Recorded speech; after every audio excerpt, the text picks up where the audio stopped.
الحمد للہ نحمده ونستعینه ونستغفره ونؤمن به ونتوکل علیہ ونعوذ باللہ من شرور انفسنا ومن سیئات اعمالنا من يهده الله فلا مضل له ومن يضلله فلا هادي له ونشهد أن لا إله إلا الله وحده لا شريك له ونشهد أن سيدنا ومولانا محمدا عبده ورسوله بالهدى ودين الحق أرسله صلى الله تعالى عليه وعلى آله وصحبه وبارك وسلم أما بعد فأعوذ بالله من الشيطان الرجيم بسم الله الرحمن الرحيم وقد قال الله تبارك وتعالى في القرآن المجيد والفرقان الحميد أن اشكر لي ولوالديك إلي المصير آمنت بالله صدق الله مولانا العظيم وصدق رسوله النبي الكريم ونحن على ذلك لمن الشاهدين والشاكرين والحمد لله رب العالمين۔ حمد و صلات کے بعد قرآن مجید فرقان حمید کے 21ویں پارے میں سے سورہ لقمان کی ایک آیہ مبارکہ کا ایک حصہ آپ کے سامنے تلاوت کرنے کا شرف حاصل کیا ہے۔ اللہ تبارک و تعالی سے دعا ہے کہ وہ مجھے اس آیہ مبارکہ کے حوالے سے حق کہنے، آپ کو سن کر سمجھ لیں، یاد رکھ لیں، اور اس میں سے حاصل ہونے والی گفتگو کے ذریعے اپنے اعمال، اپنے معمولات کی اصلاح کی توفیق رفیق مرحمت فرمائے۔ وما توفیقی الا باللہ العلی العظیم۔ گزشتہ جمعے میں نے آپ کے سامنے ماں باپ کے ساتھ حسن سلوک کرنے اور ان کی تعظیم، ان کا مرتبہ آپ کے سامنے مختصراً بیان کیا تھا۔ آج بھی انشاءاللہ اسی سلسلے کو آگے بڑھاتے ہوئے دوسری نشست لے کر 14 رجب المرجب 1440 ہجری بمطابق 22 مارچ 2019 آپ کے سامنے حاضر ہوا ہوں۔ جو آیہ مبارکہ آپ کے سامنے تلاوت کی ہے اس میں اللہ تبارک و تعالیٰ ارشاد فرماتا ہے ان اشکر لی ولوالدیک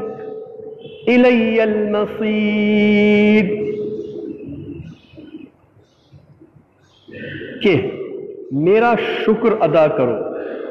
اور اپنے ماں باپ کا میری طرف ہی پلٹ کر آنا ہے۔ گزشتہ جمعے جو میں نے آپ کے سامنے آیت تلاوت کی تھی، آپ اس کا ایک تیور دیکھیے،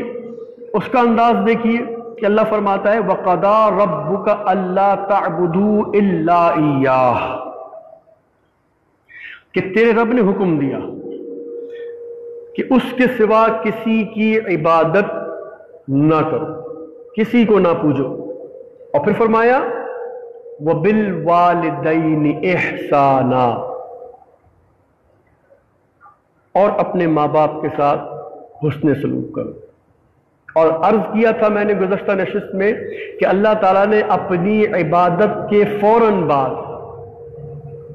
ماں باپ کی اطاعت کا حکم دیا، فرما برداری، حسن سلوک کا حکم دیا۔ اور اب یہاں سورہ لقمان کی اس آیت میں اللہ تعالیٰ ارشاد فرماتا ہے انشکر لی، کہ میرا شکر ادا کرو،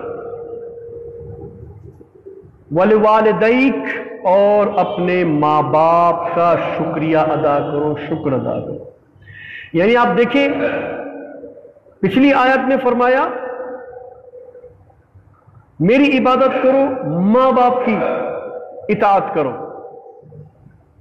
میری عبادت کرو، ماں باپ کی اطاعت کرو، اور اس میں فرما رہا ہے میرا شکر ادا کرو اور اپنے ماں باپ کا شکر ادا کرو۔ حالانکہ اللہ تبارک و تعالیٰ ایک مقام پر ارشاد فرماتا ہے وَاشْكُرُوا لِي وَلَا تَكْفُرُونَ فَاذْكُرُونِي أَذْكُرْكُمْ وَاشْكُرُوا لِي وَلَا تَكْفُرُونَ، کہ میرا ذکر کرو، میں تمہارا چرچا کروں گا، اور میرا شکر ادا کرو، وَلَا تَكْفُرُونَ، نا شکری ہرگز نہ کرو۔ اور پھر ایک مقام پہ ارشاد فرماتا ہے لَإِن شَكَرْتُمْ لَأَزِيدَنَّكُمْ، اگر تم میرا شکر ادا کرو گے تو میں تمہیں اور زیادہ دوں گا۔ تو گویا شکر کرنا اللہ تبارک و تعالیٰ کو عزیز ہے کہ بندہ اس کا شکر ادا کرے، اور وہ اس کا مستحق ہے کہ اس نے اپنے بندوں پر اتنی نعمتیں مہربانیاں کی ہیں کہ بندہ اس کا شکر ادا کرنا بھی چاہے تو وہ کر نہیں سکتا، لیکن پھر بھی اللہ فرماتا ہے میرا شکر ادا کرو۔ تو اب یہاں پر دیکھیے سورہ لقمان کی اس آیت میں اللہ تعالیٰ فرماتا ہے انشکر لی، کہ میرا شکر ادا کرو۔ یعنی جس طرح میں نے تمہیں نعمتیں دی ہیں بے غرض ہو کر، بغیر کسی لالچ کے میں نے تمہیں نعمتیں دی ہیں، بغیر کسی لالچ کے میں تمہیں پالتا ہوں، میں بغیر کسی لالچ کے میں نے تمہیں پیدا کیا ہے، میں تم سے کچھ غرض نہیں رکھتا، بے غرض ہے میری عطائیں، تو میرا شکر اس کی ادا کرو۔ اور پھر فوراً فرمایا وَلِوَالِدَيْكَ، اور اپنے ماں باپ کا بھی شکریہ ادا کرو، اس لیے کہ ماں باپ بھی اپنی اولاد کی پرورش اس کو پالتے پوستے ہیں بغیر کسی غرض کے۔ تو اب آپ اندازہ لگائیے کہ اللہ تبارک و تعالیٰ نے وہاں اپنی عبادت کے ساتھ ماں باپ کی فرما برداری کا حکم دیا، ان کی اطاعت کا حکم دیا، اور یہاں پر اپنے شکر ادا کرنے کے ساتھ ماں باپ کے شکریہ ادا کرنے کا بھی حکم دیا ہے۔ تو اس سے آپ اندازہ لگائیے کہ ماں باپ کا کتنا بڑا مقام ہے کہ اللہ تعالیٰ نے اپنے ساتھ، اپنے حکم کے ساتھ اس کے حکم کو رکھا ہے۔ تو ماں باپ کا شکر کس طرح ہے؟ حضرت عبداللہ ابن عمر رضی اللہ تعالی عنہما کے پاس ایک شخص نے آ کر عرض کی کہ جناب میں نے خراساں، ایک ایران کا ایک شہر ہے، وہاں سے اپنی والدہ کو اپنے کندھے پر اٹھا کر وہاں سے میں چلا اور یہاں مکے میں آیا کندھے پہ اٹھا کر، پھر یہاں کندھے پہ اٹھانے کے ساتھ جب یہاں پر ہم آئے، جب حج کے ارکان شروع ہوئے تو میں نے اپنی ماں کو حج کروائے، اور اس کے سارے ارکان، صفا مروہ، پھر مزدلفہ، پھر منی، عرفات، یہ تمام جتنے بھی مناسک ہیں اپنے کندھے پر اٹھا کے ماں کو حج کروایا ہے۔ تو کیا میں نے اپنی ماں کا حق ادا کر دیا؟ تو حضرت عبداللہ ابن عمر رضی اللہ تعالی عنہما نے فرمایا تو ان چکروں کی بات کرتا ہے کہ تو نے ادھر سے ادھر چکر لگایا، صفا مروہ کی چکر لگایا، تو نے منی کی طرف لے گیا، مزدلفہ کی طرف لے گیا، عرفات کی طرف لے گیا، یہ چکروں کی تو بات کر رہا ہے؟ ارے تیری ماں نے تجھے اپنے پیٹ میں رکھ کر 9 مہینے جو اس نے تجھے اپنے پیٹ میں رکھا، پیٹ میں رکھ کر جو چکر لگائے تھے، گھر کے کام کاج کیے تھے، طبیبوں کے پاس آئی گئی تھی، ان ایک چکروں کا بھی یہ برابری نہیں کر سکتا تیرا یہ پورا حج ہے۔ ایک چکر جو اس نے تجھے اپنے پیٹ میں رکھ کے لگایا ہے، اس ایک چکر کا بھی بدلہ نہیں ہو سکتا۔ اس سے اندازہ لگائیے۔ آپ دیکھیں نا، ایک چھوٹی سی بات عرض کرتا ہوں، آج کل ایک مرض عام ہوا ہے لوگوں کے اندر، یہ مرض ہوتا ہے رسولی کا، جسم کے اندر گوشت کا چھوٹا سا ایک لوتھڑا پھول جاتا ہے کہ کبھی پانی بھر جاتا ہے، ہوا بھر جاتی ہے، مختلف مواد اس کے اندر بھر جاتے ہیں، پھولتے پھولتے غبارے ٹائپ کا وہ بن جاتا ہے، پھول جاتا ہے۔ اب وہ کسی کا کیا سائز، کسی کا کیا سائز، کسی کا کیا سائز ہوتا ہے، کسی کو پیٹ میں ہوتی ہے، کسی کو جناب دینا وہ پھیپھڑوں کے آس پاس ہے، کہیں کہاں، کسی کا مختلف جسم کے اندر مقامات پر رسولی ہوتی ہے، سر میں ہو جاتی ہے عام طور پر۔ تو وہ گوشت کا ایک لوتھڑا جو چند انچ کا ہوتا ہے، چند انچ کا ہوتا ہے، وہ جب انسان کے اندر غیر ضروری پیدا ہو جاتا ہے تو وہ انسان اس رسولی کا بوجھ نہیں برداشت کر سکتا ہے، کتنی تکلیف میں ہوتا ہے۔ یہ میں سمجھانے کی ایک بات کر رہا ہوں، اس کو سمجھنے کی کوشش کریں، جو میری آواز سن رہا ہے وہ بھی سمجھنے کی کوشش کریں کہ ایک رسولی جو چند انچ کی ہوتی ہے وہ ہمارے پیٹ میں ہوتی ہے مرض کی شکل میں، ایک غیر ضروری چیز کی شکل میں، تو وہ ہمارا چلنا پھرنا، ہمارا کھانا پینا، ہمارا سونا جاگنا، کام دھندا سارا متاثر کر دیتی ہے، اتنی تکلیف ہوتی ہے اس رسولی کی وجہ سے۔ اور ہماری کوشش ہوتی ہے کہ جلد سے جلد اس کا کچھ علاج کیا جائے، وہ دواؤں سے نکل سکتی ہے، دواؤں سے نکلے، ختم ہو سکتی ہے، ختم ہو جائے، اور یہاں تک کہ ہمیں آپریشن بھی کرانا پڑ جائے تو ہم لوگ آپریشن تک کروانے پہ راضی ہو جاتے ہیں کہ وہ ہم سے وہ تکلیف برداشت نہیں ہوتی اس رسولی کی جو کہ چند انچ کی ہوتی ہے، وہ جو ایک بعض اوقات وہ ایک کھجی کے دانے کے برابر ہو جاتی ہے، بعض اوقات وہ بادام جو پھل بادام ہے اس کی بات، بیج بادام کی بات نہیں، پھل بادام جو ہوتا ہے جامنی رنگ کا اس کے برابر ہو جاتی ہے، کبھی وہ بڑھ کر امرود کے جتنی ہو جاتی ہے، مطلب سائز اس کے بڑھتے رہتے ہیں، کبھی وہ اور بڑی ہو جاتی ہے۔ تو ہم اتنے سائز کی رسولیوں کو برداشت نہیں کر پاتے۔ مجھے ایک بات بتائیے کہ جب انسان کسی عورت کے جسم میں پلتا ہے اس کا سائز وقت کے ساتھ ساتھ بڑھتا چلا جاتا ہے، 8.5 مہینے، 8 مہینے، 9 مہینے، 9.25 مہینے، جو بھی مطلب ایک پیریڈ ہے، اس کے اندر اس کا جسم کتنا بڑا ہو جاتا ہے۔ اب اس بوجھ کو اٹھا کے وہ عورت چلتی ہے، مجھے بتائیے اس کو کتنی تکلیف ہوتی ہے، کتنی تکلیف ہوتی ہے۔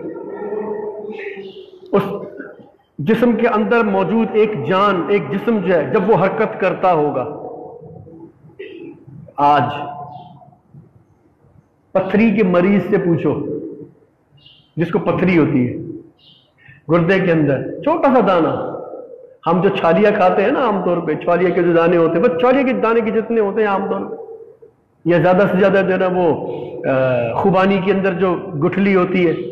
یا جناب املی کا جو بیج ہوتا ہے، اتنی، بس اس سے زیادہ بڑی عام طور پہ بہت کم ہوتی ہے۔ یہ حرکت کرتا ہے نا جب انسان کے گردے میں یا پیشاب کی نالی میں، تو انسان کی چیخیں نکلتی ہیں، اتنی تکلیف ہوتی ہے انسان کو۔ جن کو پتھری ہے ان کو تو پتہ ہی ہے، اتنا سا پتھر، اتنا سا چھوٹا سا پتھر جسم کے اندر حرکت کرتا ہے تو تکلیف ہوتی ہے۔ اب مجھے بتائیے کہ ایک دوسرا جسم جو ایک عورت کے جسم میں پلتا ہے وہ جب حرکت کرتا ہوگا تو عورت کو کتنی تکلیف ہوتی ہوگی، اور پھر اس کے علاوہ اور دیگر معاملات، اس کے کھانے پینے کے معاملات، ڈسٹربنس، اس کی نیند میں خلل، اس کے کھانے پینے کی احتیاطیں، اس کے کام دھندے کی احتیاطیں، یہ تمام چیزیں اس پورے پروسیس کو اللہ تبارک و تعالیٰ نے بندے کو سمجھانے کے لیے باقاعدہ قرآن کریم میں اس کا نقشہ کھینچا ہے۔ چنانچہ اللہ تعالیٰ ارشاد فرماتا ہے، وَوَصَّيْنَا الْإِنسَانَ بِوَالِدَيْهِ إِحْسَانًا حَمَلَتْهُ أُمُّهُ كُرْهًا وَوَضَعَتْهُ كُرْهًا، کہ اس کی ماں نے بڑی تکلیفیں جھیل کر اسے پیٹ میں رکھا۔ اللہ فرماتا ہے کہ میں نے بندے کو نصیحت کی ہے کہ وہ اپنے ماں باپ کا خیال رکھے، ان کے ساتھ احسان کرے۔ کیوں؟ بالخصوص اس کی ماں نے اس کو بڑی تکلیف جھیل کر اپنے پیٹ میں رکھا اور بہت ہی شدید تکلیف کے ساتھ اسے پیدا کیا۔ بہت تکلیف ہوتی ہے اس خاتون کو جس کے ساتھ یہ معاملے ہوتے۔ یہ صرف اور صرف یہ قرآن بتا رہا ہے، ہمیں اس لیے بتا رہا ہے کہ اولاد کو پتہ چلے کہ اس کے ماں باپ اس کے لیے کتنی تکلیفیں برداشت کرتے ہیں۔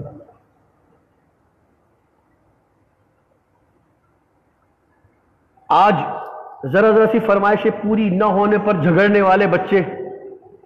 ذرا سی فرمائش پوری نہ ہونے پر جھگڑنے والے مرد، اپنے ماں باپ کو باتیں سنانے والے مرد، ذرا غور تو کریں کہ کسی کے گھر میں اولاد ہونے والی ہو، کوئی تمہارے رشتہ داروں میں ہو اور بالکل آخری ہفتوں میں مثال کے طور پہ پروسیس چل رہا ہو، تو وہ جا کر دیکھے اس کے ماں باپ ابھی بچہ دنیا میں آیا نہیں ہے، اس کے لیے کپڑے پہلے سے لے کے رکھ لیتے ہیں،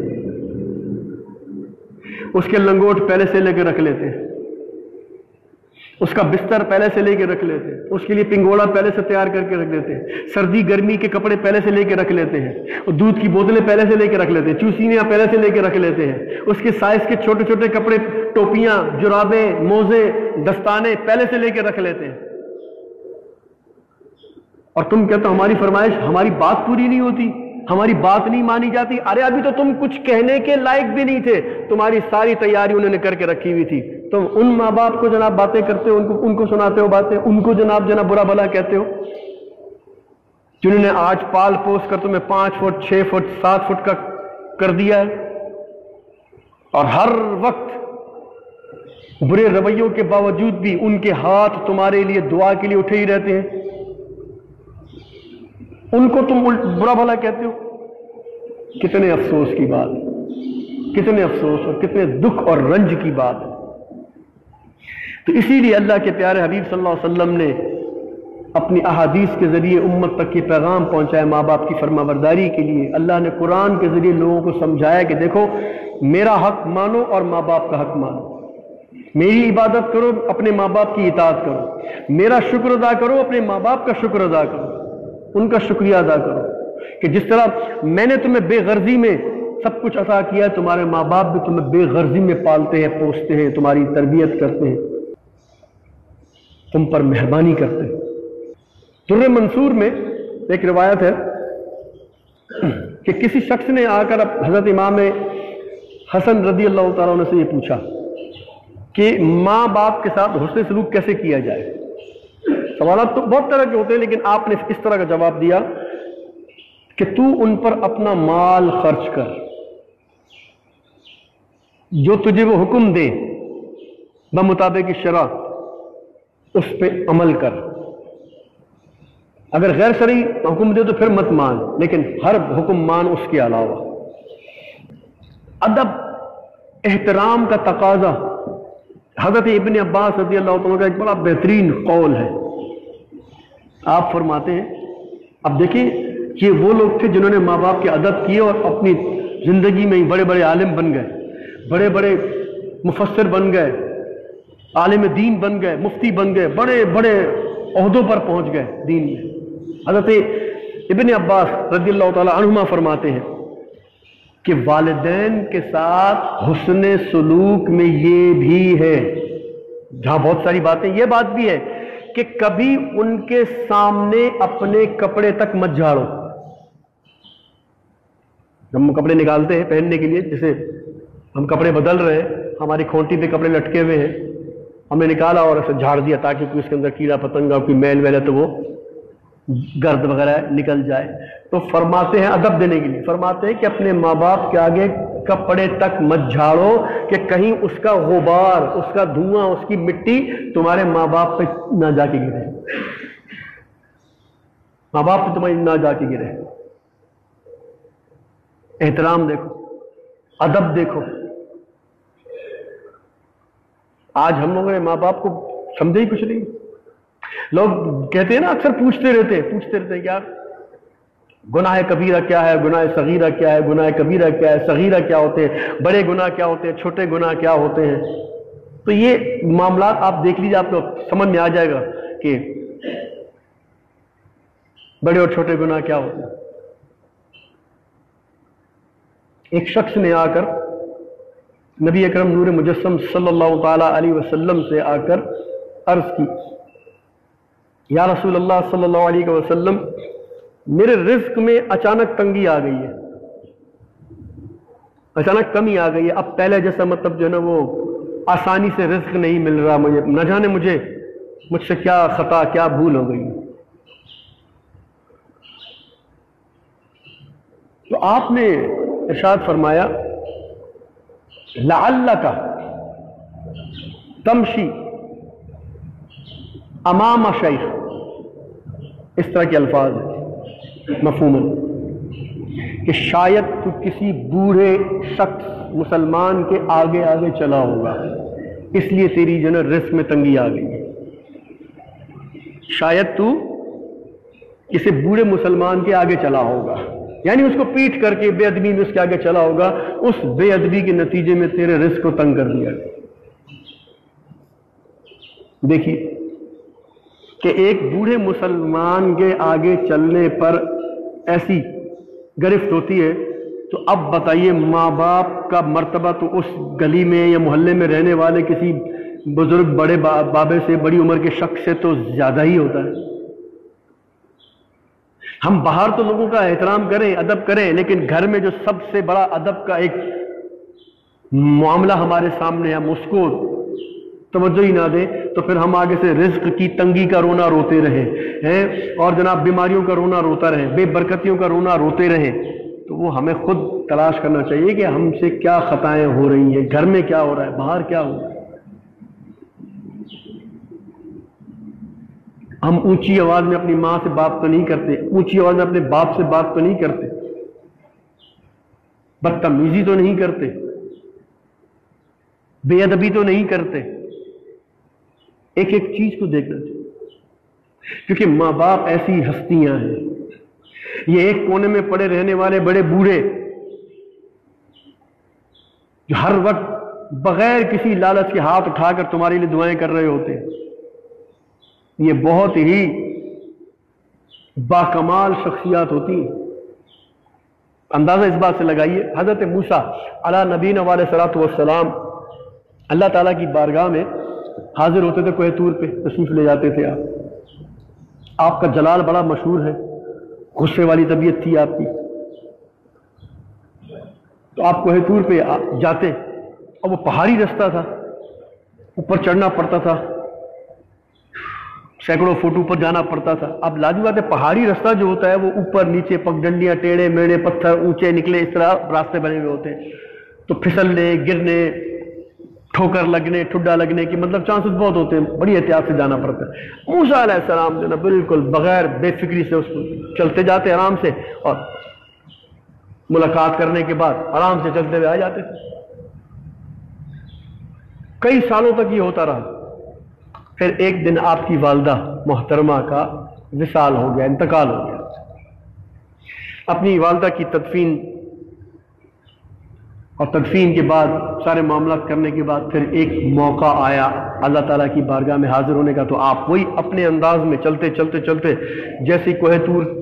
پہاڑی کے جو ہے وہ قریب پہنچے اور اب اوپر چڑھنے لگے،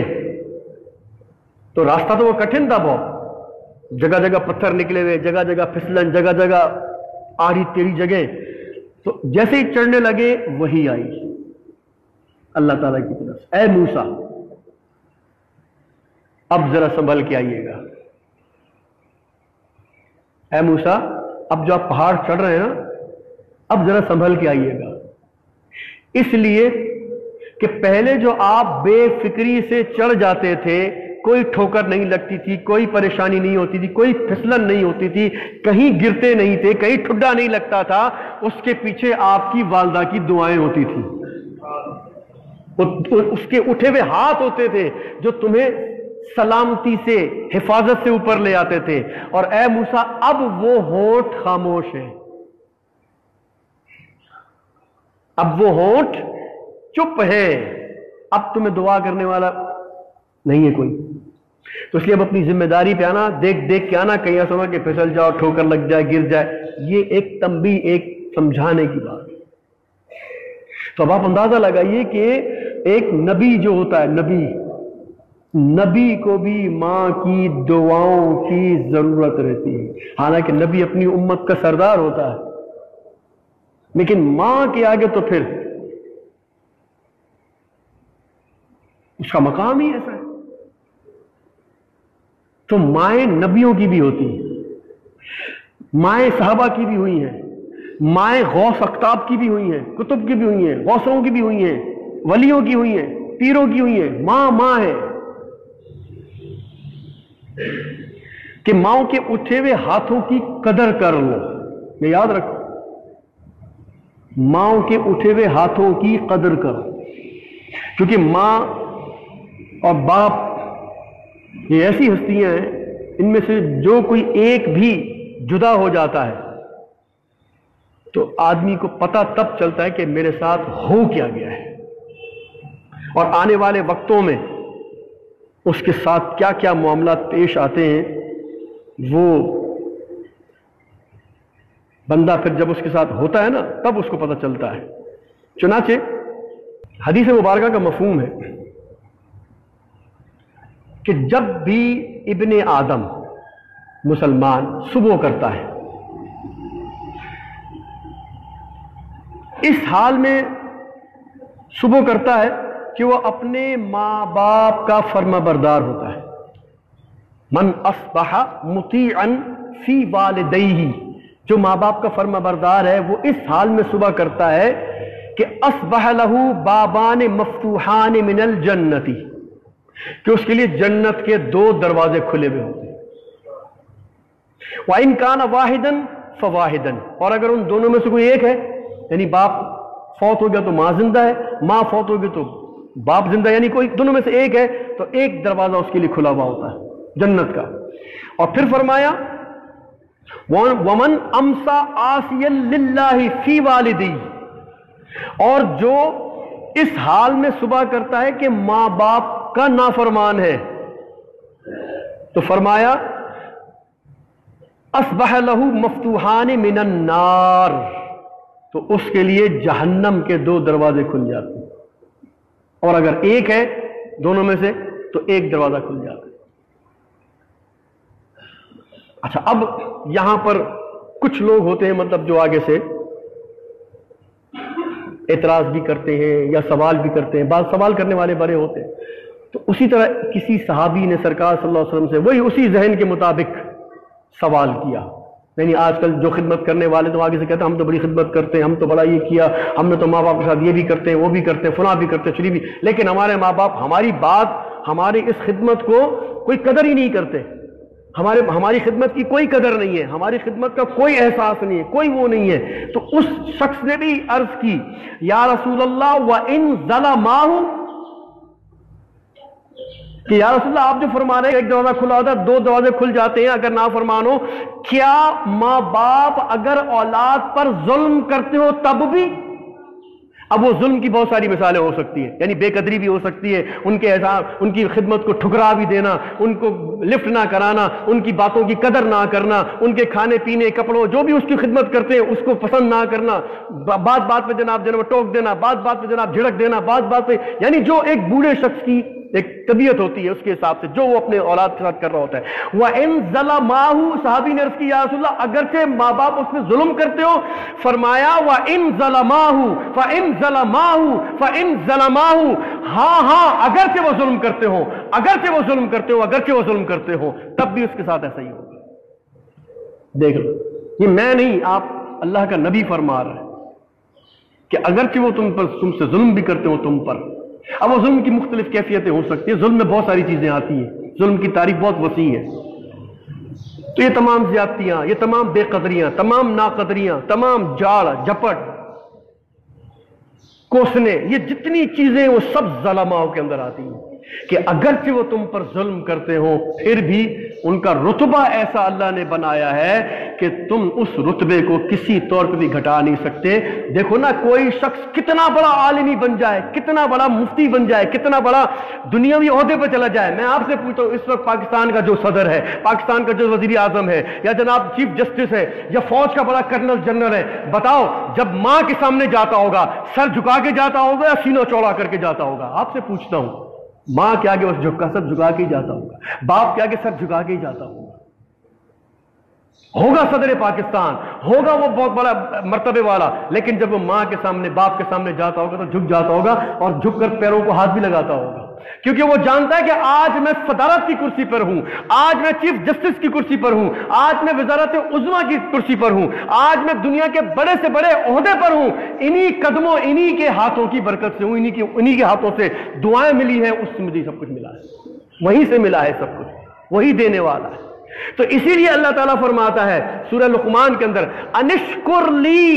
میرا شکر ادا کر، ولی والدیک، اور اپنے ماں باپ کا شکر ادا کر۔ اب اللہ کا شکر اس لیے ادا کر کہ اس نے تجھے بے شمار نعمتیں دی ہیں، بے غرض ہو کر دیے ہیں، بغیر کسی لالچ کے دیے ہیں، اور تو وہ دیے چلا جا رہا ہے، اس کی نعمتیں ختم نہیں ہوتی۔ اسی لیے اسی طرح فرمایا، جس طرح میرا شکر ادا کرو، ولی والدیک، اپنے ماں باپ کا بھی شکریہ ادا کرو، اس لیے کہ وہ تمہیں اپنے جسم میں لانے سے لے کر قبر تک پہنچانے تک تم پر ہر وقت مہربان رہتے ہیں،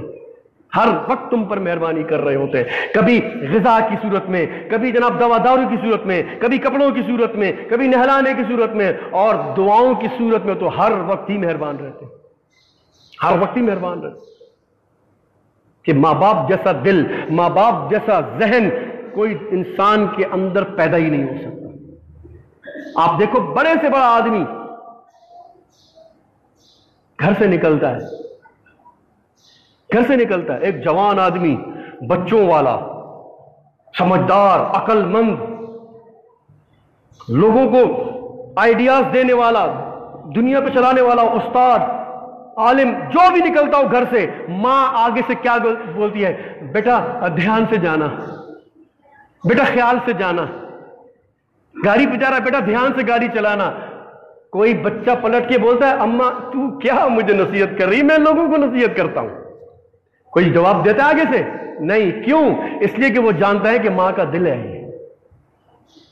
بے شک میں بڑا ہو گیا ہوں، ماں کے آگے تو ابھی بچہ ہی ہوں، تو وہ اب بھی نصیحت کرتی ہے، سمجھاتی ہے کہ بیٹا دھیان سے، بیٹا خیال سے، سب خیال سے پار کرنا، خیال سے گاڑی چلانا، خیر سے جانا، بیٹا گھر جا کے بتانا، ویسے جیسے کہتے ہیں فون کر دینا، بتا دینا گھر خیریت سے پہنچ گیا نہیں پہنچ گیا، وغیرہ وغیرہ۔ بیٹا اندھیرا ہے، دھیان سے جانا، بیٹا راستہ ٹیڑھا ہے، ذرا دیکھنا ٹھڈا نہ لگ جائے، کوئی ٹھوکر نہ لگ جائے۔ یہ ماں ہے جو پوچھتی ہے، یہ ماں ہے جو پوچھتی ہے۔ مستنصر حسین تارا ایک بڑا رائٹر ہے، وہ ماں کے حوالے سے ایک دو تین جملے اس نے لکھے ہیں، بڑے پیارے جملے ہیں، مفہوم عرض کرتا ہوں، ایز اٹ از تو نہیں بتا سکتا۔ وہ کہتا ہے کہ اب میری ماں فوت ہو گئی ہے، اب کوئی نہیں ہے کہ جب میں گھر سے نکلتا ہوں تو مجھے تکتا رہے یہاں تک کہ میں نظروں سے اوجھل نہ ہو جاؤں، کوئی مجھے پیچھے دروازے پر دیکھتا نہیں رہتا کہ میرا بیٹا جا رہا ہے جا رہا ہے جا رہا ہے جا رہا ہے، اب نظروں سے اوجھل ہو گیا، اب خیر ہو گیا، اب دیکھنے والا کوئی نہیں۔ اور رات کو جب میں گھر آتا ہوں تو کوئی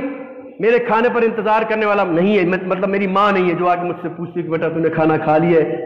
ٹھیک ہے، خیر سے آ گیا، فلانے سے آ گیا، ڈھمکا سے آ گیا۔ یہ کیونکہ آج کل کا جو ماحول ہے آپ کو معلوم ہے، گھر میں آؤ تو گھر والے ہر ایک کی اپنی اپنی مصروفیت بنی ہوئی ہے، کوئی جناب موبائلوں میں لگا ہوا ہے، تو کوئی جناب ٹیبلیٹس میں لگا ہوا ہے، تو کوئی ڈراموں میں لگا ہوا ہے، تو کس میں لگا ہوا ہے، اچھا بھی کھانا دے دو، ہاں ایک منٹ ذرا یہ وقفہ آ جائے، کھانا گرم کر دیتے ہیں۔ یہ حساب کتاب چل رہا ہے، جو ایک معاشرے کی حالت ہے وہ بتا رہا ہوں میں آپ۔ تو ماں باپ کی قدر اگر اس دنیا میں آدمی کر جاتا ہے، وَإِن ظَلَمَاهُ، اگرچہ وہ ظلم کرتے ہوں اس کے باوجود، تو پھر جب ان کی آنکھ بند ہو جاتی ہے، جب وہ چلے جاتے ہیں دنیا سے، اس کے بعد پھر وہی تکلیفیں جو ان کے رویوں کی وجہ سے بچہ اٹھا رہا ہوتا ہے، اولاد اٹھا رہی ہوتی ہے، ان کی جھڑکیاں جو اٹھا رہی ہوتی ہے، ان کے کوسنے جو وہ سہے ہوتے ہیں اس نے، ان کے وہ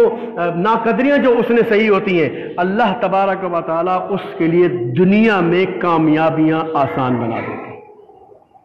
لیکن برداشت کرنے پر ہے، آگے سے مطلب جو ہے نا وہ کوئی جواب دینے پر نہیں۔ وہ چار آدمی میں بیٹھ کے سناتا رہتا ہو کہ میں نے یہ کر دیا لیکن میرا باپ ایسا کرتا ہے، میری ماں ایسا کرتی ہے، پھر تو وہ اس کا کوئی بینیفٹ ملے نہ ملے اللہ جانے، لیکن جو برداشت کرتا ہے اس کو پھر وہ ملتا ہے سب کچھ۔ جو ہر جگہ بیٹھ کر اپنی مطلب رام کہانی سناتا رہتا ہو، جناب ہم نے یہ کر دیا، ہم نے وہ کر دیا، ہمارے باپ نے آگے سے یہ کر دیا، ہماری ماں نے آگے سے یہ کر دیا، ہمارا باپ تو ایسا ہے، ہمارا باپ تو ویسا ہے، فلانا ہے، ڈھونگ ہے، یہ ہے وہ، جو ہر ایک کیا کہ کس سے چھیڑ کے بیٹھے ہوتے ہیں، تو پھر انہیں وہ ملے نہ ملے اس کی کوئی شیورٹی اور گارنٹی نہیں ہے، لیکن جو برداشت کرتا ہے اسے ملتا ہے، اور ضرور ملتا ہے، اور اتنا ملتا ہے کہ اس سے سنبھالا بھی نہیں جاتا ہے۔ اللہ تبارک و تعالیٰ ماں باپ کا مقام مرتبہ سمجھنے کی توفیق عطا فرمائے، آمین ثم آمین بجاہ النبی الامین، وما علینا الا البلاغ المبین۔ انشاءاللہ بقیہ آئندہ جمعے گفتگو کریں گے۔